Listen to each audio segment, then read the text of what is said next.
दोस्तों अभी हमारे साथ हैं शिवानी गहलोत जो कि उत्तराखंड लोक सेवा आयोग की एसीएफ की जो परीक्षा है उसमें 33rd रैंक के साथ चयनित हुई हैं और इस सफलता के लिए शिवानी आपको सबसे पहले तो बहुत बहुत बधाई। Thank you sir. Shivani, selected candidates से जो हमारा सबसे पहला सवाल रहता है वो ये रहता है कि उन्होंने अपनी जर्नी कब से स्टार्ट की सर्विसेज के लिए और यहाँ तक की जर्नी उनकी कैसी रही है। इस बारे में सबके अपने अपने एक्सपीरियंस होते हैं, आपका एक्सपीरियंस क्या है? सर मैंने अपनी जर्नी जो शुरू की थी वो 2018 में शुरू की थी, क्योंकि मैं बैंक में जॉब करती हूँ। तो मैं देहरादून आई थी दिल्ली से। तो फिर जब मैं देहरादून आई तो मुझे लगा कि अब मुझे एडमिनिस्ट्रेटिव सर्विसेज की तरफ जाना चाहिए। तो फिर मैंने 2018 में प्रिपरेशन शुरू की। तब उस टाइम पे एआरओ का एग्ज़ाम आया था। फिर मैंने एआरओ का एग्ज़ाम भी भरा था। एंड फिर 2019 के स्टार्टिंग में हमारा एसीएफ का पेपर आया लकीली। तो फिर मैंने फुल फ्लैज इसी के लिए तैयारी शुरू की। एंड देन उसके बाद धीरे धीरे पहले प्रीलिम्स की, बिकॉज मैंने बिल्कुल ज़ीरो से तैयारी शुरू की थी सर, क्योंकि मैं इस बैकग्राउंड से थी ही नहीं कभी भी। मैं ऑलवेज बैंकिंग बैकग्राउंड से थी। तो उसके बाद मैंने 2019 में बिल्कुल ज़ीरो से शुरू करते हुए आगे बढ़ी और धीरे धीरे जैसे कोर सब्जेक्ट्स है उसको पूरा करते हुए फिर धीरे धीरे उत्तराखंड पढ़ी और सारे सब्जेक्ट्स जो हमारे नॉर्मल बेसिक सब्जेक्ट्स होते हैं उसको शुरू किया। और फिर नवंबर 2019 में हमारा प्रीलिम्स निकला, जिसके लिए मैंने थोड़ा अपना जो एप्टीट्यूड वाला पोर्शन है, क्योंकि इस बैकग्राउंड से मैं थोड़ा वाकिफ थी एप्टीट्यूड वाले पोर्शन से, तो मैंने उसको पहले प्रिपेयर किया और फिर उसके बाद थोड़ा सा अपना स्ट्रॉन्ग जो जीएस वाला पोर्शन है उसको भी स्ट्रॉन्ग किया। फिर आगे जैसे जब रिजल्ट आया तो फिर मैंने तब थोड़ा कॉन्फिडेंस आया खुद पे और लगा कि कर सकते हैं। फिर मैंने मेंस की तैयारी शुरू की। आपने बताया कि आप बैंकिंग बैकग्राउंड से हैं, आपने तैयारी जॉब के साथ ही की होगी। यस सर, बिल्कुल सर। बैंकिंग सेक्टर के बारे में ये कहा जाता है कि ऑलरेडी बहुत प्रेशर रहता है, पब्लिक डीलिंग रहती है। उस जॉब के साथ इस तैयारी को कैसे मैनेज किया आपने, ये बताइए। सर हम लोग क्या है कि हमारा जो जॉब है वो 10 टू कभी भी 6 to 7 भी चले जाता है कई बारी। तो वहाँ पे बीच में मैनेज करना मेरे लिए बिल्कुल भी पॉसिबल ही नहीं था, क्योंकि पब्लिक डीलिंग में बिल्कुल नहीं कर सकते आप। तो मैं घर आके रोज़ कोशिश करती थी कि एटलीस्ट मैं 2 घंटा दे पाऊँ, या मैं सुबह जाने से पहले दे पाऊँ या आने के बाद दे पाऊँ। तो कई बार ऐसा होता था कि आने के बाद तो मुश्किल हो जाता था बहुत ज़्यादा, क्योंकि थक जाते थे सुबह से शाम तक। तो फिर मैंने अपना टाइम स्पैन चेंज किया और मॉर्निंग में फिर मैंने 6 से 8 पढ़ाई शुरू की, क्योंकि उतना ही मैं दे पाई। फिर क्या हुआ कि जैसे प्रीलिम्स नज़दीक आया तो मैंने 1-2 हफ्ते की लीव ली बैंक से, और फिर उसके बाद मैंने थोड़ी बहुत जो अपने रिविजन्स करने थे वो शुरू किए। ऐसे ही मेंस में भी बैंक में रह के तैयारी की। हाँ, थोड़ा जब बीच में कोरोना के कारण हम लोगों के बैंकिंग आवर्स थोड़े कम हो गए थे, जैसे मॉर्निंग 7 से 11 हो गया, फिर मॉर्निंग 7 से 1 हुआ। तो फिर वो जो बात का पार्ट था फिर वहाँ मुझे मिला। हाँ, मुझे जो थोड़ा ज़्यादा मैं अपना फोकस कर पा रही थी वो कर पा रही थी छुट्टियों के दौरान। सर हम लोगों की सेकंड सैटरडे और फोर्थ सैटरडे ऑफ होता है, तो मैं ये कोशिश करती हूँ कि मैं सेकंड सैटरडे और फोर्थ सैटरडे में जो मैं पूरे वीक में कवर नहीं कर पाई हूँ, फिर मैं वहाँ पे अपने स्टडी आवर्स बढ़ाती थी। जॉब का जो प्रेशर होता है और तैयारी की जो कंसिस्टेंसी होती है उसको मैनेज करना बहुत ज़रूरी होता है। तो वो जो वाटर टाइप सेपरेशन होता है वो आपने कैसे किया, उस कंसिस्टेंसी को कैसे मेंटेन किया कि मेरे पास ये 2 घंटे हैं और इसी 2 घंटे में मुझे पढ़ना है। क्या हमेशा आप ये कर लेती थी या कभी कभार वो शेड्यूल ब्रेक भी हुआ, उसको कैसे मैनेज किया आपने? सर शेड्यूल नहीं, बिल्कुल सही कह रहे हैं आप कि हर बार नहीं हो पाता था, क्योंकि वर्किंग आवर्स होने के कारण या कई बार कुछ फैमिली में भी कुछ प्रॉब्लम्स आ जाती हैं या कुछ अचानक से कुछ सिचुएशंस ऐसी आ जाती हैं कि हम लोग नहीं कर पाते हैं ट्राई। तो सर वहाँ पे जो मेरा रिदम टूटता था पढ़ाई का, मैं ये कोशिश करती थी कि फिर मैं उसको जो मेरी छुट्टियों के दिन होते हैं मैं वहाँ पे एक्सटेंड कर पाऊँ। और वो तो सर फिर थोड़ा बहुत मैनेज करना पड़ता है फोकस, क्योंकि बहुत सारी चीज़ें होती हैं क्योंकि एक फाइनेंशियल वो भी होता है सर कि अगर एकदम से मैं जॉब नहीं छोड़ सकती थी, क्योंकि फाइनेंशियली भी डिपेंडेंसी है जॉब पर। तो वहाँ पर अपने आप को मैनेज करना, मैं फिर कोशिश यही करती थी कि मैं सैटरडे संडेज को अपना पूरा वक्त दूँ। मैं बिल्कुल मतलब मुझे फिर और सारी चीज़ें मुझे सैटरडे संडेज के लिए मैं नहीं रखती थी, सिर्फ फिर स्टडीज़ के लिए ही फोकस करना पड़ता था।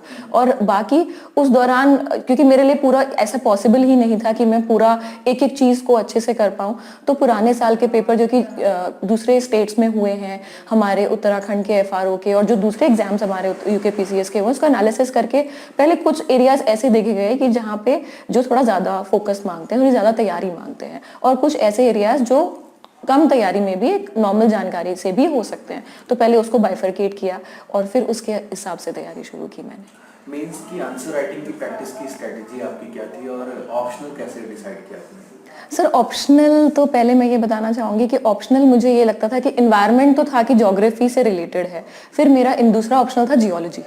तो वो भी मुझे लगा कि कुछ पार्ट चाहे सिर्फ 20 से 30% हो, वो ज्योग्राफी से ओवरलैप कर रहा था मेरा, जबकि मैं बिल्कुल नॉन जियोलॉजी बैकग्राउंड से हूँ। बट पढ़ाई के दौरान जो कि हमने ज्योग्राफी पढ़ी थी, तो उसका 20 से 30% पोर्शन मेरा ज्योग्राफी से ओवरलैप हो रहा था, तो वहाँ मुझे कुछ वो मिल गई। बाकी मेरे कुछ फ्रेंड्स थे जो कि ऑलरेडी हमारी पेट्रोलियम यूनिवर्सिटी से उन्होंने अपनी जियोलॉजी एक सब्जेक्ट के तौर पे, तो उनसे मुझे काफ़ी हेल्प मिली। उन लोगों ने थोड़ा गाइड किया मुझे कि ये सब्जेक्ट आप ये बुक यहाँ से ले लो, ये बुक यहाँ से ले लो, इसमें से इतना पोर्शन आप यहाँ से कवर कर सकते हो। तो वहाँ पे ये मुझे ऑप्शनल मेरा इस हिसाब से मैंने चूज़ किया।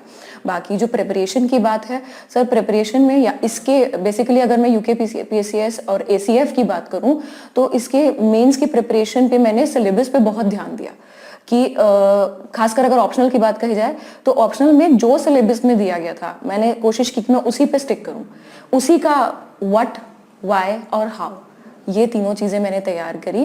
क्योंकि क्वेश्चंस मेरे जो ऑप्शनल से बन रहे थे वो ज़्यादातर ऐसे ही बन रहे थे, व्हाट, व्हाई एंड हाउ। तो उनका मैंने खास मतलब ध्यान दिया कि मैं इसी को तैयार कर पाऊँ।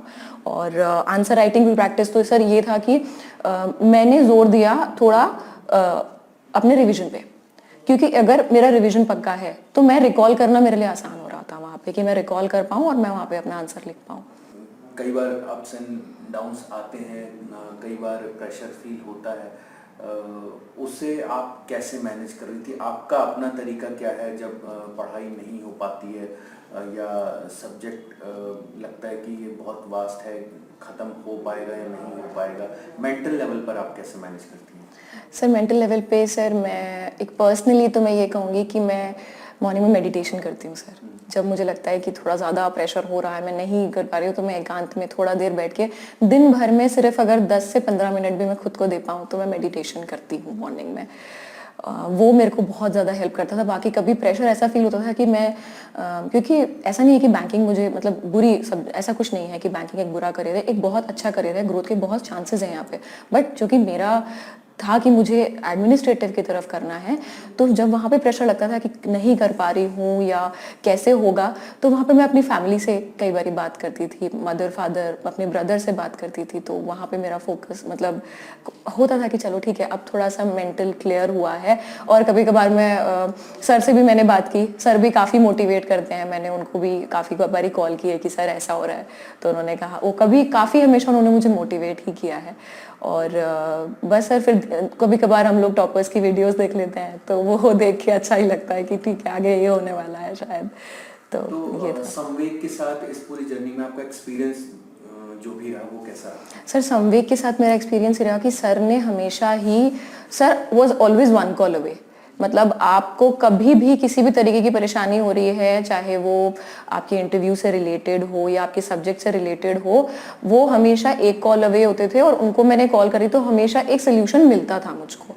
और कई सर ने मतलब सबसे ज़्यादा अच्छा तो मुझे लगा कि सर का इंटरव्यू लेने का तरीका, मतलब समवेग का इंटरव्यू लेने का तरीका बिल्कुल वैसा है जैसे वहाँ पे UKPSC के ऑफिस में होता है। वो उसी तरीके का आपसे मतलब जिस तरीके के सवाल आपसे वहाँ से आते हैं उसी तरीके का पूरा सिनेरियो होता है, पूरा आपसे सवाल जवाब, क्वेश्चनर भी इनफैक्ट काफ़ी हद तक वही होता है जो वहाँ से आप पूछना मतलब वो वहाँ से आने की उम्मीद होती है। तो यहाँ से मुझे काफ़ी हेल्प मिली। हमेशा वो हमेशा थे, अगर मैं उनसे चाहे वो हिंदी हो या वो इंग्लिश हो या कुछ भी ऐसा हो, तो वहाँ पे हमेशा वो अवेलेबल थे हमारे लिए। एक लास्ट सवाल आपसे इस इंटरव्यू को ख़त्म करने से पहले ये पूछना चाहेंगे, बहुत सारे व्यूअर्स आपको देख रहे हैं, आपने टाइम को बहुत हद तक कंप्रेस करके कम टाइम में देखा जाए तो इस सफलता को हासिल किया है, क्योंकि आपको और भी जगह जॉब में समय देना होता था, टाइम को मैनेज करना होता था। कैसे टाइम को मैनेज करके सफलता को आसानी से हासिल किया जा सकता है? सर सबसे ज़्यादा ज़रूरी है पेपर को जानना कि एनालिसिस की पेपर बेसिकली आपसे डिमांड क्या कर रहा है। जैसे कि एसीएफ का पेपर में एप्टीट्यूड का भी एक रोल था, 50 मार्क्स एप्टीट्यूड से थे, रीजनिंग एंड एप्टीट्यूड से रिलेटेड थे। बाकी 100 मार्क्स उत्तराखंड जीके, और जैसे साइंस बैकग्राउंड का होने के कारण इसमें साइंस का काफ़ी बड़ा रोल था। तो ये हमें था कि हाँ इसमें, क्योंकि साइंस इन्होंने particularly it is for science students, तो साइंस के क्वेश्चन ज़रूर आएंगे इसमें, तो ये था।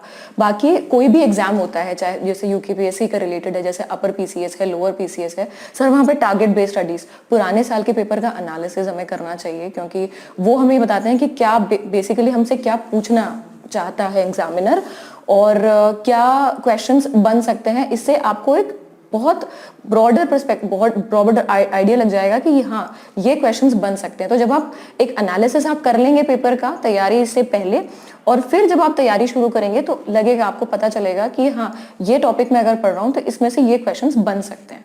पेपर का एनालिसिस सर पता होना ये जरूरी है कि किस तरीके के क्वेश्चंस आ रहे हैं, पुराने साल के ट्रेंड को ध्यान में रखना जरूरी है।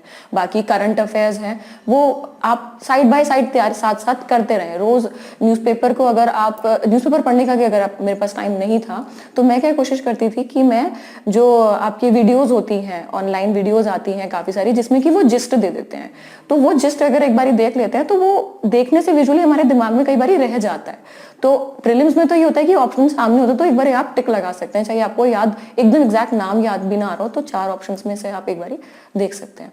तो सर ऐसे ही मतलब पेपर का एनालिसिस हमारे को बहुत हेल्प करता है देखने करने के लिए। बाकी जो मॉक टेस्ट हम लोग देते हैं, जैसे समवे के मॉक टेस्ट बहुत हेल्प करते हैं, क्योंकि उनका भी लेवल बिल्कुल वही होता है जो यूकेपीएससी का लेवल होता है, वो बहुत हेल्प करता है, तो इससे हेल्प मिलती है हमें काफ़ी।